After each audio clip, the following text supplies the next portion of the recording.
session on Wednesday, September 7th, 2022 to order. Agenda item A, presentation by Educational Superhighway regarding the Affordable Connectivity Program. Councilman Sidnor, please introduce the presenter. Thank you, Council President Smith. Just wanted an opportunity. I met Anieke a couple of years ago at MML when she was working with another corporation. She's a Laurel resident, and she's here to present the Superhighway connection on connectivity of broadband for our residents. So Anieke, the floor is yours. Thank you very much, Council Member. Good evening, everyone. I hope you can hear me okay. I'm going to attempt to share my screen before introducing myself.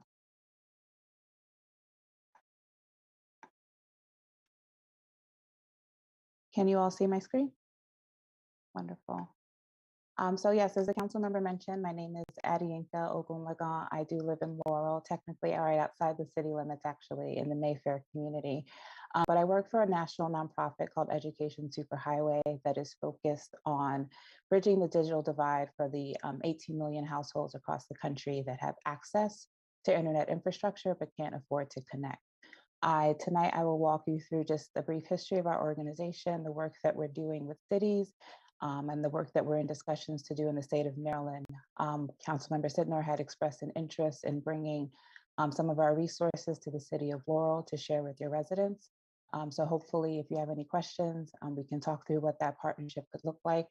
I will start with at the outset that as a philanthropically funded national nonprofit, all of the resources and services that we provide to cities and states are pro bono. They are free of charge. We do this work because it is important, and we receive funding from other philanthropic organizations to do so.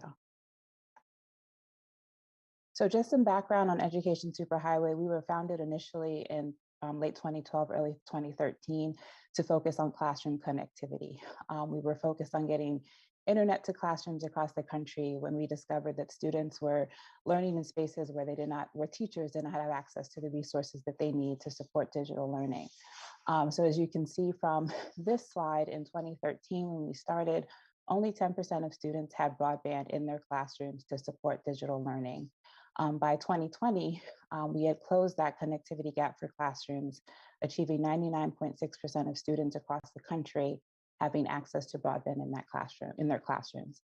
But we all know what happened in 2020 when the pandemic hit. We are all forced to go home, and the lack of access to quality internet to support digital learning and teleworking that issue was heightened. And so while we had declared mission accomplished on the classroom connectivity side, and we're actually in the process of closing the organization, we realized that we had a role to play in home broadband connections. So as you can see from this data here, just the breakdown of what the digital divide looks like across the country, 28.2 million households actually, do not have access to the internet. But 2/3 of that, 18.1 million, is the folks who have access to infrastructure in their communities, but they are not online because of affordability. That's what we as an organization refer to as the broadband affordability gap, and that is where we are concentrating our efforts in this 2.0 version of our organization, leveraging the learnings that we had from connecting classrooms to really working in this space across the national landscape with cities, states, and other stakeholders to really address the affordability and make sure that households who have access to infrastructure can finally connect. So again, our new mission, those 18 million households, that's what we're zeroed our focus on. A lot of people, when they hear about the digital divide, they think of rural deployment, having to build out infrastructure. But as that previous slide shows, 2/3 of that, 2/3 of the people who do not have access who do not connect to the internet, it's not due to access, it's due to affordability. And now we are at an unprecedented point in our country's history that the federal government has also recognized the need to address the broadband affordability gap with an unprecedented amount of funding through not only ARPA and the bipartisan infrastructure law, but the BEAD program and the Digital Equity Act that are also part of that monumental legislation. In particular, the federal government has also stood up the Affordable Connectivity Program. It was initially started as the Emergency Broadband Benefit, meaning people may know it as EBB, which was launched during the pandemic. But at the beginning of this year, it transitioned to the Affordable Connectivity Program, which provides $14.2 billion to help Americans who can't afford the connection at home. It's estimated that about 16.6 million households are eligible for that benefit. So what is the Affordable Connectivity Program, or ACP? Eligible households receive up to $30 a month for their broadband service, $75 if they live on tribal lands, and a one-time discount of up to $100 towards the purchase of a connected device, be it a laptop, desktop computer, from a participating provider. Hundreds of ISPs, or internet service providers, are actually participating in the program. So that's ACP in a nutshell. In terms of knowing if you qualify for ACP, there are several qualifying criteria that a household can meet in order to be ACP eligible. A household is eligible if their income is at 200% or below the federal poverty line. For about a single person household, that's about $27,000 a year, or a family of four, it's about $55,000 a year. Households are also eligible if at least one member of the household meet the criteria listed below.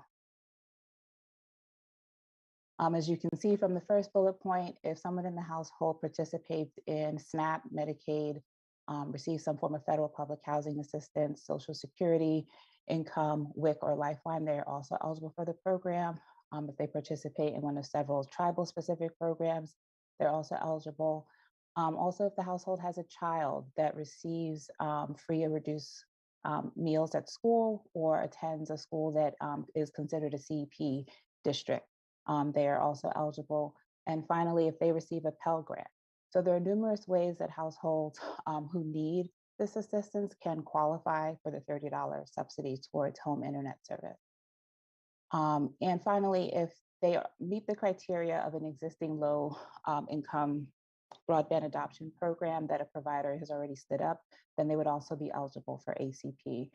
Prior to the pandemic, several ISPs, or internet service providers, already had programs targeting households who had trouble paying for what would be considered the traditional service. So if they qualify for that program, then they would also be eligible to receive the $30 subsidy. I will pause there just to see if there are any questions before I keep going, just about ACP and what it covers. Okay. So even with all the federal funding available and the ACP benefit now existing since the beginning of the year, the adoption rate is still really low across the country, and in cities and towns across the country. We've identified through our research and our pilots across the country 3 key barriers to the low adoption of ACP. One, first being awareness. People who are eligible, they don't know that the program exists. It's still relatively new. An earlier study shows that only 25% of eligible households are aware of the federal subsidy. And as I said earlier, we estimate that about 16 million households are eligible. So if you can see that only 25% even know that it exists, we still have a lot to do in terms of raising awareness. There's also trust. Many of the households that would qualify do not trust, government programs or having to fill out applications to receive a benefit. They're also worried that the subsidy may go away at some point, or sharing their information with an internet company that they may already have had a previous bad experience with. And finally, the third barrier is enrollment. As you can imagine, with applying for any benefit, a lot of documentation is required to prove that you qualify. Right now, the application is online. There is also a paper form, but it can be very confusing for households who may have low digital literacy to navigate the complex process of having to prove who they are and that they are eligible, provide any necessary documentation. And there are also language barriers that we've identified as well. So as I said, our organization is really focused on this work, and we've come up with tools and solutions to identify these barriers and work with cities and states to help raise awareness about ACP in their communities and drive adoption. We know that removing costs is not enough, that we need to do more to raise awareness. So this is just some data that our team was able to pull about Laurel. Based on the data that we've identified, about 9,647 households are eligible for ACP within the city of Laurel. Right now, there are still about 13% who have actually claimed that support. So we would love to work with the city to raise that awareness, to grow that number so that all of the eligible households I'm sorry, the 4,000 eligible households can take advantage of this benefit.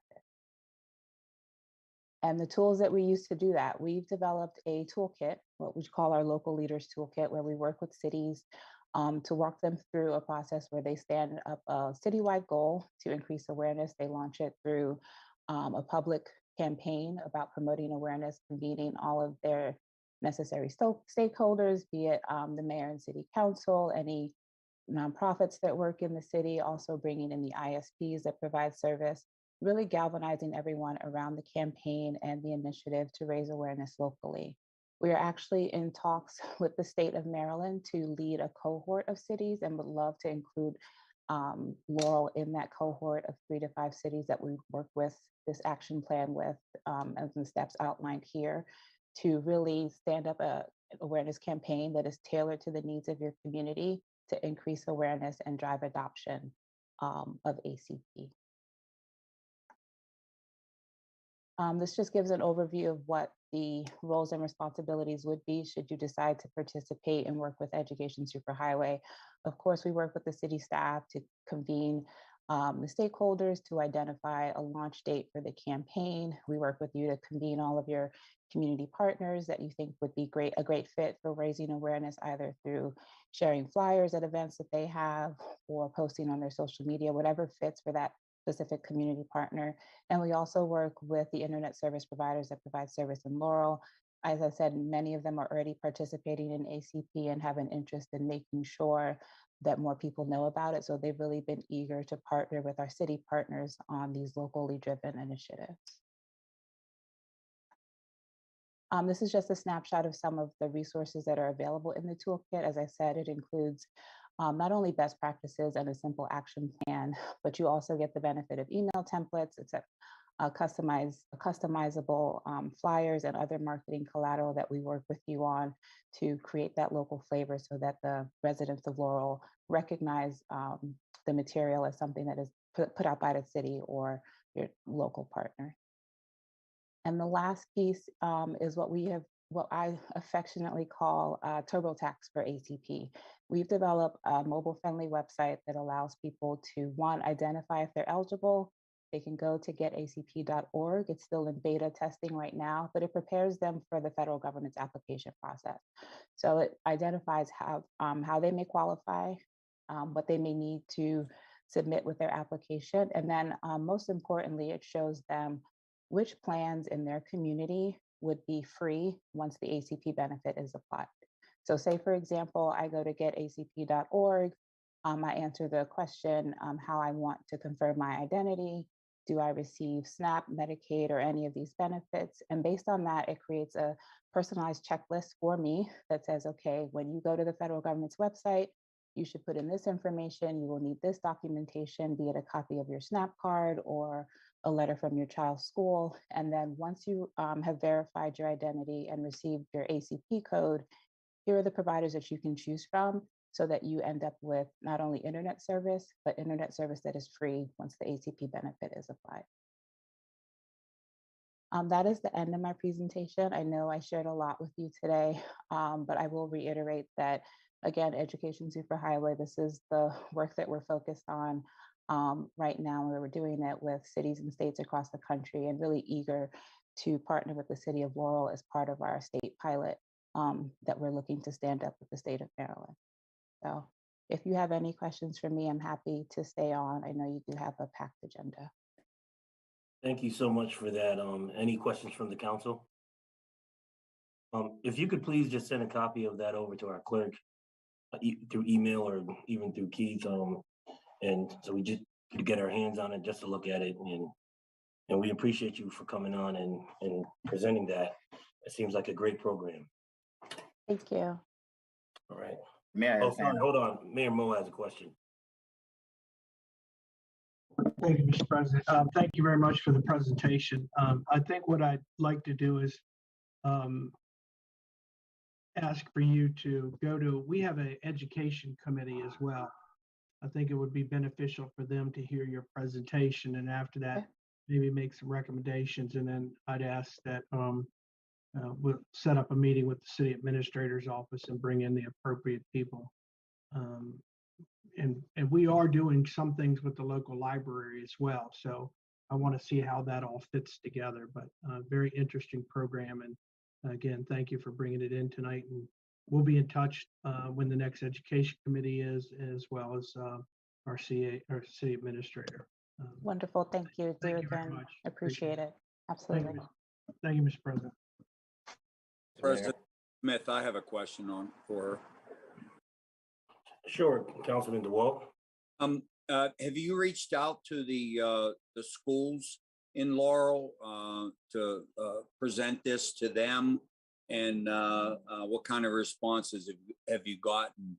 Because like the mayor said, we have committees and stuff to meet with the principals and everything like that. And it would be great if you could interact with them and do this presentation for them too. No, that is a great question. We do often partner with school districts as well. We find that cities are usually the best conveners of these citywide initiatives, and school districts as well as libraries are some of the partners that we look for city leaders to bring in to the citywide initiative. So as I mentioned in that initial convening, we identify the community partners that make sense for the city. So that would be school principals, that would be local libraries, in addition to nonprofits. But I'm happy to meet with whoever and wherever. As I said, I live in Laurel, so this is also of personal interest to me. So I'm happy to come back and share with whatever audiences you think are best suited for this. Okay, thank you. Thank you, Councilman DeWalt. Any more comments or questions from the council before we move on? All right. Moving on to agenda item B. Bid recommendation for purchase of a truck chassis for a small refuse truck. Director Lee from Public Works, you have the floor. Thank you, President Smith, Mayor Moore, and City Council members. The Department of Public Works is requesting approval for the purchase of a specialized truck chassis designed for mini, garbage, and recycled trucks. The department solicited several quotes, including from vendors on the state and county contracts. The accepted quote is Duval and Williams of Glen Burnie, Maryland. The department will be deploying a specialized mini refuse truck to meet the city's growing needs. The chassis is the foundation. The smaller chassis allows for a lighter truck. Once built, it will emit less of a footprint than a larger truck, larger garbage and recycle vehicles, and does not require a CDL to operate, thus giving DPW far more flexibility in the use of personnel. The quotes were as follows: All Roads Trucks, Baltimore, Maryland, $82,995. Duval and Williams, Glen Burnie, Maryland, $65,495. Funding is available through the FY 2023 budget adopted CIP Fleet Replacement Project. Recommendation: the Department of Public Works is recommending approval of the purchase of a truck chassis for a total cost of $65,495 to Duval and Williams of Glen Burnie, Maryland. Thank you, and I'm available for any questions you may have. Any comments or questions from the council? All right, well, the council agrees. We'll award the bid recommendation at the mayor and city council meeting on Monday, September 12th, 2022. All right, moving on to agenda item C. Bid recommendation for the purchase of a T300 diesel engine replacement for vehicle number 22, refuse truck. Director Lee, you have the floor again. Thank you again, Council President. The Department of Public Works is requesting approval of the purchase of a Cummins T300 engine to replace non-functioning equipment. The department solicited several quotes, including from vendors on state and county contracts. The accepted quote is from Cummins of Baltimore, Maryland. Truck 22 is a 2009 refuse truck which has suffered engine failure. After performing a comprehensive vehicle inspection, the chassis and drivetrain are in good condition. Replacing the engine and making some cosmetic repairs is more expedient, cost-efficient, and will extend the usable life of the truck by several years. The quotes were as follows: All Roads Truck, Hyattsville, $47,326. Cummins of Baltimore, $42,394.05. Funding is available through the FY 2023 budget adopted CIP Fleet Replacement. The Department of Public Works is recommending approval of the purchase of the T300 diesel engine for a total cost of $42,394.05 to Cummins of Baltimore. And I am available, of course, if you have any other comments. Any questions or any questions or comments from the council? All right. Well, if the council agrees, we'll award the bid recommendation at the next mayor and city council meeting on Monday, September 12th, 2022. Moving on to agenda item D, a bid recommendation for replacement of the asphalt parking lot at the Stephen P. Turney Recreation Complex. Director Bailey, you have the floor. Good evening, Mr. President, Mayor, City Council. The Department of Parks and Recreation is requesting approval to resurface the parking lot at Stephen P. Turney Recreation Complex. The complex opened in 1993 and the existing asphalt is showing wear and tear and is in need of resurfacing. The Department of Parks and Recreation solicited several bids to resurface the existing parking lot at Turney Field. The three quotes were as follows. SFMS of Bethesda, Maryland, $92,550. Stanley Concrete of Annapolis, Maryland, $135,000. And Asphalt Star of Millersville, Maryland, for $77,800. Funding for this expenditure is provided for by the FY 2020 CIP. It is recommended that the City of Laurel accept a bid of $77,800 from Asphalt Star of Millersville, Maryland. I'm available for any questions. All right. Any questions or comments from the council? All right. Well, if the council agrees, we'll award the contract at the mayor and city council meeting on Monday, September 12th, 2022. Moving on to agenda item E. Bid recommendation for the Laurel Police Department Enterprise Vehicles. Chief Hamel, you have the floor.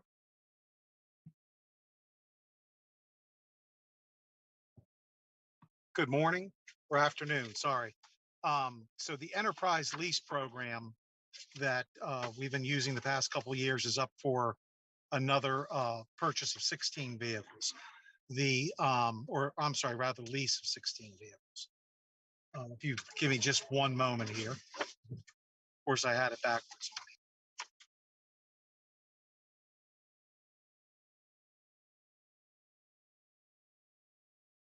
So the vehicles that we lease through enterprise leasing we're respectfully requesting permission to sign an intent to purchase agreement at this time. This is the ongoing leasing contract with Enterprise. We've been advised that by submitting the intent to purchase document at this time, we may be able to lock in a lower cost on this purchase for the vehicles slated to be leased through the 2023 budget cycle. These vehicles are included in our budget submission package, has been previously approved by this mayor and council. The projected cost at this time, this cycle is $238,260 for the 16 vehicles. The contract for leases with Enterprise Fleet Management includes outfitting vehicles via priority install, via the Source Well Purchasing Cooperative, which is RFP 060618-Edward Frank Mary. Funding for this lease acquisition is included in the adopted FY 2022-23 Capital Improvement Program fleet acquisition. It is respectfully recommended that the mayor and council approve the signing of the intent to purchase agreement with Enterprise. I'm here for any questions you may have. All right. Any questions or comments from the council? All right. Well, if the council agrees. President, I have one. Sir. So these are vehicles we already have. We're just looking to purchase them at a reduced rate instead of buying brand new ones. No, sir. These would replace 16 vehicles that are currently in the fleet. We went to this program 3 years ago in order to replace vehicles that had become outdated.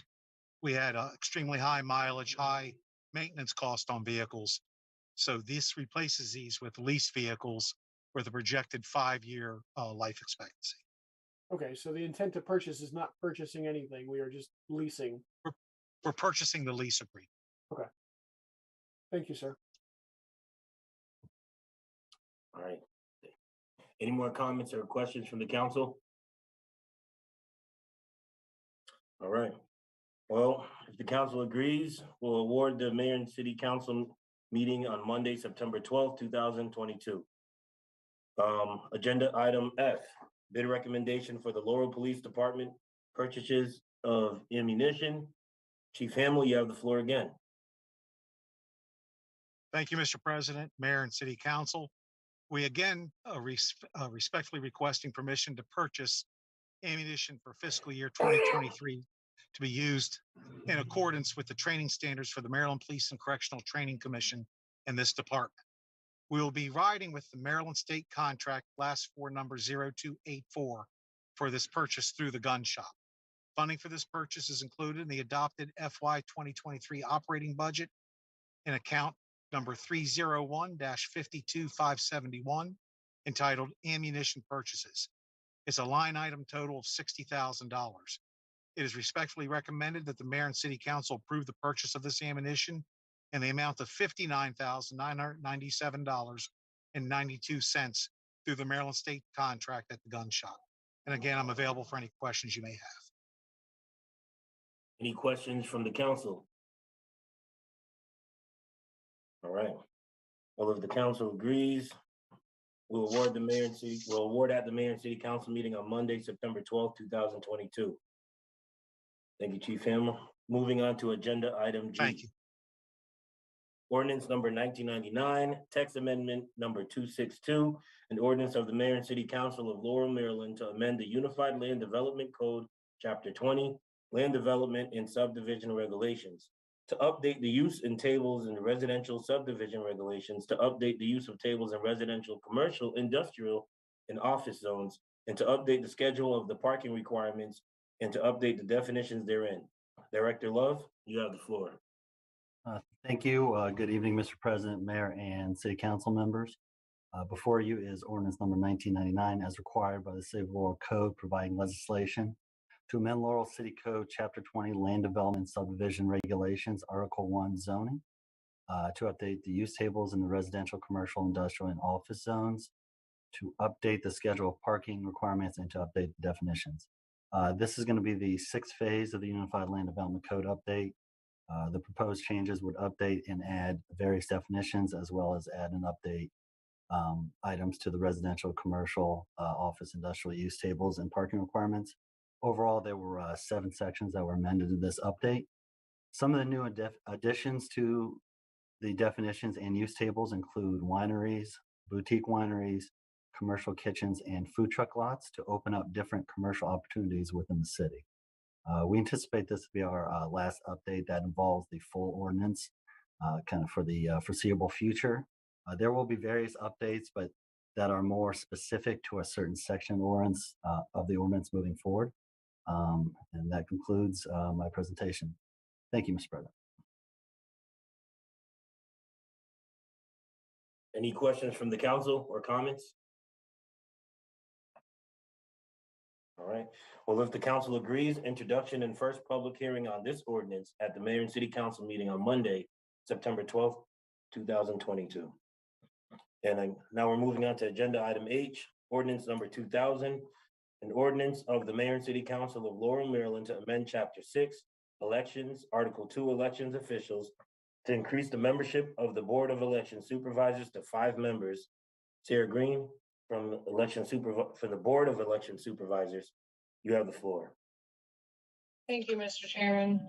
The proposed ordinance would increase the membership of the Board of Elections from 3 members to 5 members. At the July 14th meeting of the Board of Election Supervisors, they reviewed the ordinance as drafted and recommended that it be approved. The reason that we requested this change is due to the increase in the elections, and also because of early voting, the mail-in ballots, and such. The work of the Board of Election Supervisors requires additional hands on deck. So that's basically the recommendation. And if anyone has any questions. All right. Any questions from the council or comments? All right. Well, if the council I agrees. have one question. Yes, Mr. Mitchell. So I guess the expansion is due to the amount of increase in vote by mail. Not completely. I think because of also this census data that was received, the increase in the population, Ward 2 has seen a lot of growth over the last since the last census. So that, we need more people to help during election day and on early voting as well. Okay, thank you. Mhm. Any more questions or comments from the council before we move forward? All right. Well, if the council agrees, introduction and first public hearing on this ordinance at the mayor and city council meeting will be on Monday, September 12th, 2022. Agenda item I, ordinance number 2001, an ordinance to amend the general operating budget and capital improvement program of the mayor and city council of Laurel, Maryland for the fiscal year July 1st, 2021 through June 30th, 2022, and to provide an effective date. Director Saylor, you have the floor. Thank you, Mr. President. Mayor Mo and council members, this is our sixth and final amendment to the FY 2022 operating budget and CIP. Within the document that you have provided, the overall decrease to the operating budget is $7,165,431. The largest share of this is because, as you're aware, we received over $12.6 million in ARPA funds. We allocated them within the budget. We did not spend all of them during FY22, but we do have a couple more years to spend down the funds. So we need to remove them from the FY22 budget, and I'll be coming to you in October with an FY23 amendment so that we can allocate those funds and move forward with our programs. So that's the largest part of that, but we're also taking into account some additional real estate tax revenue, some additional local income tax revenue, the transfer of our insurance receipts, where we can make a transfer to the capital improvement, put it in the fleet replacement schedule. Additionally, the operation of the 4th of July committee, they have a separate bank account, separate funds. However, we have to show it in the operating budget when they spend their funds. So that's what the $36,885 is.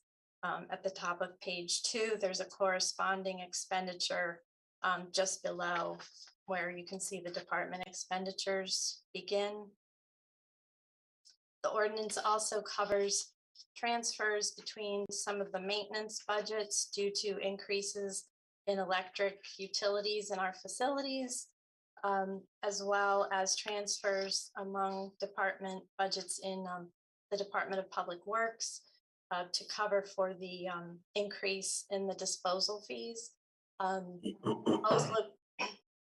Both locations increase the fees, but we also have increased residences in the city, as well as there's still being some folks that are teleworking, so they're home during the day, and then there's more trash for our folks to collect. So there's a proposal for an additional $250,000 transfer to the pension fund.